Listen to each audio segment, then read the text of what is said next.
Hi, this is Dr. Ralph Wilson with Web Marketing Today. I'm in Chicago at the Search Engine Strategies Conference here with Richard Zwicky, who is an expert in search engine optimization and business and analytics.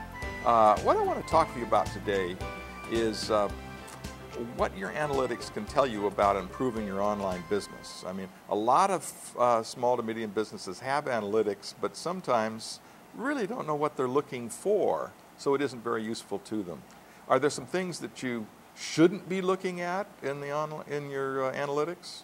Oh, there definitely is. I mean, a lot of companies, they turn on analytics and they get the data in, and unfortunately there's so much information presented there, it's an overload. And so they don't know what to look at, and they hear about certain items, like people used to hear about hits all the time, and didn't have a concept. What's a hit? Well, that's exactly it. A hit is really every time an item gets called from a server was a hit. So if you had 50 pictures on your page, that would count as 50 hits. It would make your web server look really busy, but it didn't mean people were visiting. So the word has been fuzzied and misused. It's been horribly misused. You need to look at unique visitors and total visitors. And what's a unique visitor? So a unique visitor is a visitor might come back to, let's say, your website and read your newsletter 20 times during the month. They would be 20 visitors, but they would be one unique visitor. Okay. So you need to be able to differentiate between those two, and they both have value, but they don't really have the same context for your business. And if you count the wrong one, it's not going to help you, because it doesn't mean that they're going to be becoming more frequent purchasers. It doesn't tell you what's going on. It doesn't tell you at all. The other thing a lot of people don't look for is understanding their page view count relative to their visitors. So for each visitor, how many pages did they look at of the website, and when does it matter and when does it not? Because if you're running a blog, and that's section of the site of what you're tracking, you don't expect a lot of page views, because the user will come in, the visitor will come in, read that information and wander off. But if you're selling a product or a service, it takes 3 pages worth of reading material to get them in the funnel and in the process for your business, you need to see, is your page view count running close to or around that 3 average. The other thing which a lot of people don't do is they don't turn on conversion tracking properly and turn on event and action tracking to understand when do people do certain things on their business or the business's website that matter. Okay. Now, turning on those things requires, on the thank you page for instance, the shopping cart, or the thank you page for the lead, right, or the subscription form, some JavaScript code that Google will give you if you use Google Analytics, yep, that when it gets to that page, it says, they've completed the action. That's right. And so it's a matter of not just turning it on, but actually setting it up and then turning it on. Yeah. Yes. Now, it's not, it's not always as simple as just flicking a switch. Right. There are certain packages which allow you to do that, but that's not necessarily the rule across them.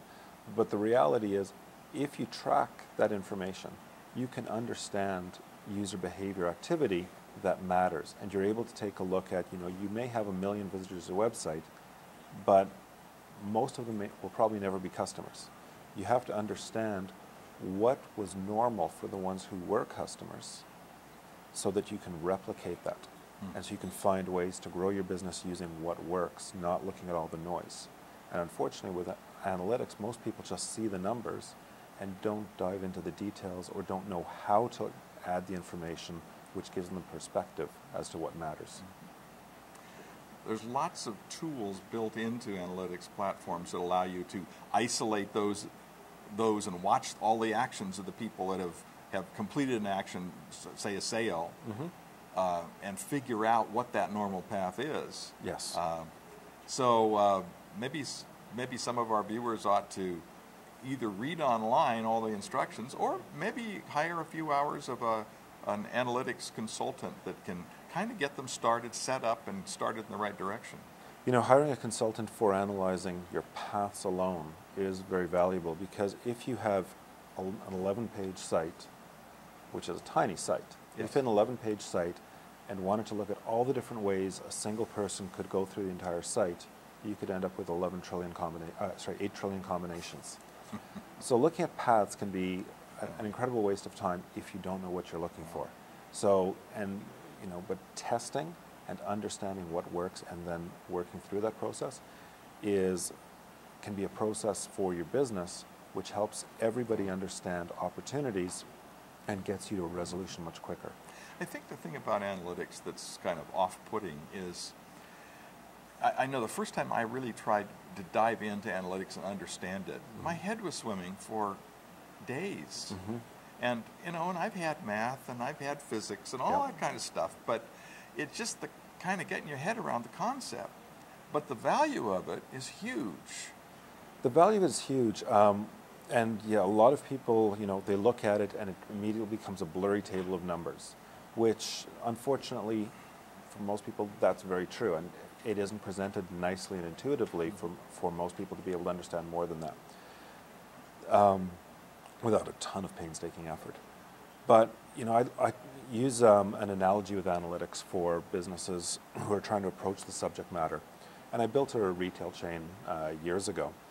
And one of the things that was incredibly valuable in having a bricks and mortar business was I could look at by which entrance did people enter, where did they go in the store, what did they look at, what did they pick up, what did they discard and move to next, what was their pattern of behavior within that location.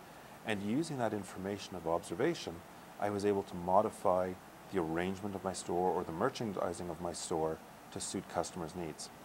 Analytics has exactly that same information, just presented in a different manner. You can't stand there and observe the customer traversing and navigating through your site, but you can see that same effect using your analytics data. And a whole lot less expensively. You don't have to hire That's a guy right. with a clipboard. Exactly. Well, thanks for sharing with us, Richard. Tell me about you and what you do. So I am as I refer to myself, I'm a serial entrepreneur. I've built 4 businesses quite successfully along the way, including a search marketing agency and an analytics firm, Eightfold Logic, which has a phenomenal array of products. And right now I am working with a number of people around business strategy and opportunity identifications. Well, thanks so much for sharing. Thank you. This is Ralph Wilson with Web Marketing.